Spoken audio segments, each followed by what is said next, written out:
राज्य के सफर पर लेकर जा रहे हैं। उस राज्य को चाहे आप प्यार करें या ना करें, लेकिन इस राज्य को कोई नजरअंदाज नहीं कर सकता। भारत का वो राज्य जिसने दुनिया को शून्य से परिचित कराया, पूरी दुनिया को गणतंत्र का मूल मंत्र भी इसी राज्य ने समझाया। दुनिया का सबसे बड़ा वाईफाई जोन भी इसी राज्य में है। किसी ने सही कहा है कि गरीबी की भट्टी में तप तप कर महान लोग बनते हैं, और इस राज्य ने भी गरीब होने के बावजूद दुनिया को कई महान चेहरे दिए हैं। भारत में सबसे ज्यादा IAS और बैंक के PO भी इसी राज्य से हैं। दोस्तों, ये वही वो राज्य है जहाँ के 12 साल के बच्चे ने IIT एग्जाम क्लियर कर लिया, और ये वही जगह है जहाँ के बच्चे गरीबी में पढ़कर भी इतने आगे निकल जाते हैं। हम बात कर रहे हैं माता सीता, गौतम बुद्ध, गुरु गोविंद सिंह जी और हमारा अपना बिहार के बारे में। भारत का वो राज्य जहाँ कवि कोकिल विद्यापति जी का जन्म हुआ, जहाँ देश के पहले राष्ट्रपति राजेंद्र प्रसाद जी का जन्म हुआ। तो फिर देर किस बात की, अपना सीट बेल्ट बांध लीजिए अच्छे से और निकलते हैं बिहार की एक शानदार सफर पर। दोस्तों, बिहार वो राज्य है जिसे प्राचीन काल में मगध के नाम से जाना जाता था, और इसकी राजधानी पटना को पाटलिपुत्र के नाम से।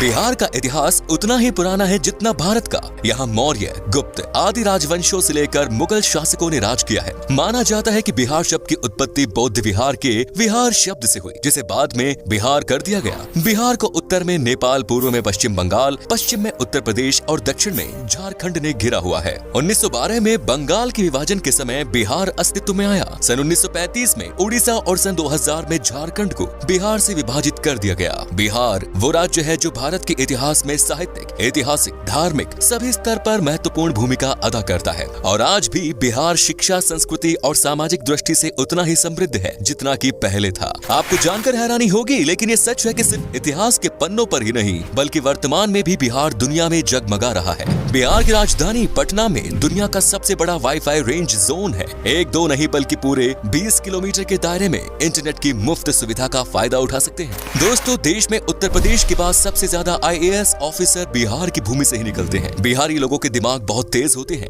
ये लोग सबसे ज्यादा गणित में तेज होते हैं। यहाँ लोगों का दिमाग बड़े तूफानी से चलता है। हालांकि 1990 के पहले IAS ऑफिसर्स के मामले में बिहार लिस्ट में पहले स्थान पर था, लेकिन इसके बाद से इसमें गिरावट आने लगी। बिहार के युवा का ध्यान अब IT सेक्टर में अधिक लग रहा है, लेकिन पिछले कुछ सालों से दोबारा से बिहारी स्टूडेंट्स में IAS के प्रति रुचि देखी जा रही है। दोस्तों, बिहार की डेवलपमेंट रेट आज 14.48% है, जो कि ये साबित करती है कि बिहार देश तेजी से बढ़ने वाले राज्यों में सबसे ऊपर है। बिहार आज शैक्षिक स्तर पर केरला के शैक्षिक स्तर को टक्कर दे रहा है, बल्कि ये कहना भी अनुचित नहीं होगा कि बिहार में लिटरेट लोगों की संख्या केरला के लोगों से ज्यादा है। दोस्तों, बिहार में कृषकों की बात करें तो वहाँ कोई किसान इतना मजबूर नहीं होता कि उसे आत्महत्या करनी पड़े। दोस्तों, बिहार एक ऐतिहासिक राज्य है। इसके रंग रंग में इतिहास की वो बूंदें छिपी हैं, जो आज भी बिहार की महत्व की सुगंध न सिर्फ देश में बल्कि पूरे दुनिया में पहुंचाती है। इतिहास आज भी बिहार के महत्व की गवाही देता है। इतिहास के पन्नों से बिहार को हटा दिया जाए तो इतिहास का अस्तित्व ही नहीं रह जाएगा। देश के सबसे पुराने हिंदू मंदिर से लेकर बिहार अपने आंचल में और भी कई रोचक तथ्य छिपाए पड़ा है। ऐतिहासिक साक्ष्य को प्रमाण माने तो ईसा से लगभग 6वीं सदी पहले बिहार के वैशाली में ही गणतंत्र की पहली बेल लुकी थी। जब लोगों को गणतंत्र का अर्थ नहीं पता था, तब उस काल में वैशाली में देश की ही नहीं बल्कि दुनिया के पहले गणराज्य की आधारशिला रखी गई। संसद प्रणाली भी वैशाली में मौजूद थी। बिहार वो राज्य है जिसने आजादी के समय भारत छोड़ो आंदोलन में महत्वपूर्ण भूमिका निभाई। दोस्तों, शून्य यानी जीरो के बिना गणित का क्या मोल, ये किसी को बताने की जरूरत नहीं है।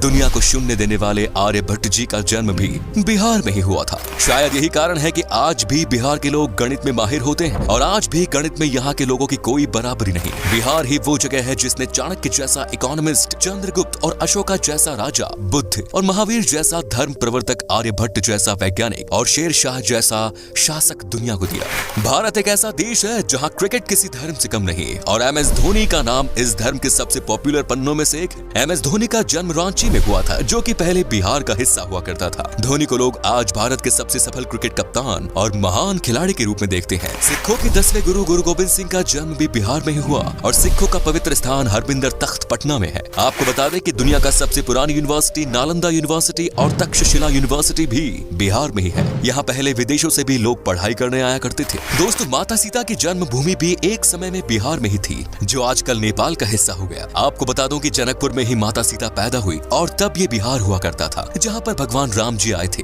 दोस्तों, बिहार के मिथिलांचल में आज भी भगवान राम को दामाद माना जाता है। माता सीता की नगरी मिथिलांचल बिहार का गौरव है। मिथिलांचल की मिथिला पेंटिंग के बारे में तो हर कोई जानता है। आपको तो शायद पता ही होगा कि बॉलीवुड के शान और जान कप्तान पंकज त्रिपाठी भी बिहार से ही है और बिहार का भी एक बेटा शानदार एक्टर है सुशांत सिंह राजपूत, जिसका देहांत होने के बाद भी लोगों के प्यार ने अमर कर दिया। दोस्तों, बिहार का खाना भारत के सबसे शानदार पकवानों में से एक माना जाता है। बिहार का लिट्टी चोखा बहुत टेस्टी होते हैं। आपने अगर लिट्टी चोखा नहीं खाया तो एक बार जरूर ट्राई कीजिएगा, वाकई में आपका दिल खुश हो जाएगा। यहाँ पर वेज से लेकर नॉन वेज तक हर पकवान लाजवाब होता है। इतना ही नहीं, आपको बता दूं कि यहाँ पर गन्ने की जूस भी पसंद किया जाता है और ये इतने मीठे और टेस्टी होते हैं कि इसे पीकर मानो आप दीवाने हो जाओगे। तो चलिए अब बात करते हैं उन जगहों की जहाँ पर आप बिहार के सफर के दौरान घूम सकते हैं और साथ ही बताएंगे कि आपको बिहार की ट्रिप में मैक्सिमम कितना पैसा खर्च करना पड़ेगा।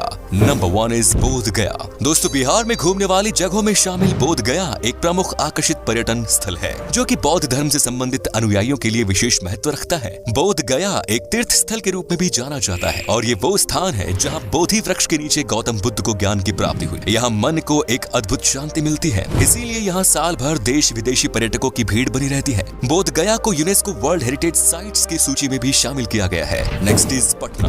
बिहार राज्य में गंगा नदी के दक्षिणी छोर पर स्थित पटना पर्यटन स्थल बिहार की राजधानी है और पटना को एक ऐतिहासिक और आकर्षित पर्यटन स्थल के रूप में जाना जाता है। पटना शहर धार्मिक दृष्टि महत्व के साथ साथ आध्यात्मिक महत्व भी रखता है। बिहार के पटना को सिखों, जैन, हिंदू और बौद्ध धर्मों के तीर्थ स्थलों का प्रवेश द्वार भी माना जाता है। उत्तर भारत के सबसे बड़े शहर के रूप में विख्यात पटना तारामंडल, हाईकोर्ट, पटना साहिब गुरुद्वारा, पादरी की हवेली और सचिवालय भवन जैसे आकर्षण से भरा हुआ है। Next is Madhubani. बिहार का आकर्षित शहर मधुबानी एक प्राचीन शहर है जो कि मधुबानी कला और संस्कृति के लिए जाना जाता है। मधुबानी शहर का उल्लेख रामायण काल में होने की पुष्टि की गई है। मधुबनी शहर अपनी शानदार चित्रकारी के लिए जाना जाता है। आपकी जानकारी के लिए बता दें कि सीतामढ़ी और सुपौल मधुबनी के प्रमुख व्यापारी क्षेत्र के रूप में जाने जाते हैं। Next is Nalanda. बिहार के तीर्थ स्थलों में शामिल नालंदा बिहार की ऐतिहासिक जगह है। नालंदा प्राचीन काल की सबसे पॉपुलर तीर्थ स्थल है जो कि संस्कृति, आध्यात्मिकता, इतिहास, वास्तुकला और पर्यटन का जीता जागता उदाहरण है। नालंदा यूनिवर्सिटी यहाँ का प्रमुख आकर्षण है। Next is Vaishali. वैशाली तीर्थ स्थल बिहार का वो धार्मिक स्थान है जहाँ भगवान महावीर का जन्म हुआ। वैशाली बिहार का एक छोटा सा जिला है जो कि बौद्ध, जैन और हिंदू धर्म से संबंधित अनुयायियों के लिए एक तीर्थ स्थल के रूप में जाना जाता है। माना जाता है कि वैशाली नाम महाभारत काल से संबंध रखता है जो कि राजा विशाल के नाम पर रखा गया। Next is Munger. बिहार के मुंगेर पर्यटन स्थल मिडलैंड के नाम से भी जाना जाता है। ये मुंगेर के प्रसिद्ध मंदिर पूरे देश में प्रसिद्ध है और अपने यहाँ आने के लिए पर्यटकों को आकर्षित करते हैं। मुंगेर को Bihar school of yoga seat के लिए भी जाना जाता है। मीर कासिम की राजधानी के रूप में जाना जाने वाला मुंगेर शहर अपने प्रमुख आकर्षण श्री कृष्णा वाटिका, सीताकुंड, मन पत्थर और दिलवरपुर जैसे आकर्षण के लिए बहुत प्रसिद्ध है। Next is Muzaffarpur. बिहार के प्रमुख आकर्षण में शामिल मुजफ्फरपुर बागमती और लखनदेई नदियों के पास स्थित एक सुंदर शहर है। यहाँ की लीची सबसे पॉपुलर है। मुजफ्फरपुर बिहार की राजधानी पटना से लगभग 71 किलोमीटर दूर है। वज्जिका भाषा मुजफ्फरपुर में सबसे अधिक बोली जाने वाली भाषा है। Next is Bhagalpur. बिहार की सिल्क सिटी के नाम से प्रसिद्ध भागलपुर एक ऐतिहासिक शहर है जो कि पावन गंगा नदी के दक्षिणी तट पर स्थित है। भागलपुर बिहार का तीसरा सबसे बड़ा शहर होने के अलावा यहाँ के प्रमुख शैक्षणिक संस्था के लिए भी जाना जाता है। भागलपुर के प्रमुख आकर्षण विक्रमशिला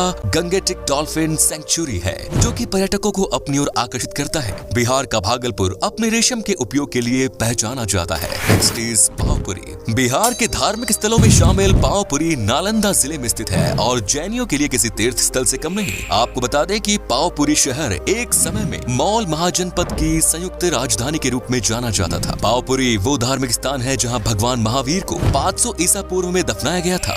पावपुरी घूमने के लिए पर्यटक भारी संख्या में आते हैं जो कि राजधानी पटना से लगभग 83 किलोमीटर की दूरी पर है। पावपुरी दर्शनीय जल मंदिर पर्यटकों के बीच बहुत लोकप्रिय है। Next is Hajipur. बिहार के प्रमुख शहरों में शामिल हाजीपुर भारत के ऐसे प्रसिद्ध स्थानों में शामिल है जो कि अतीत और वर्तमान को वर्षों से अपने आप में समेटे हुए हैं। हाजीपुर में भगवान बुद्ध का समय, इस्लाम और ब्रिटिश काल से जुड़े रोचक तथ्यों के लिए जाना जाता है। हाजीपुर की भूमि पर जैन धर्म के अलावा हिंदू धर्म से संबंधित कई मंदिर स्थित हैं जो कि पर्यटकों की आस्था का केंद्र बने हुए हैं। आपको बता दें कि हाजीपुर में एशिया का सबसे बड़ा ब्रिज भी स्थित है। दोस्तों, आप अगर 7 से 8 दिन की ट्रिप पर जा रहे हैं तो लगभग 17 से 18 हजार के आसपास खर्च होगा जो कि काफी सस्ता है और बिहार में बस की बेहतरीन सुविधाएं हैं, जिससे आपको सफर में कोई परेशानी नहीं होगी। तो ये था बिहार। कैसा लगा हमें बताइए कमेंट्स में, और ये भी बताना कि आप कहां से हैं। बिहार और इसके टूरिस्ट प्लेसेस के बारे में अगर आप और जानना चाहते हैं तो कमेंट्स में लिखिए पार्ट 2।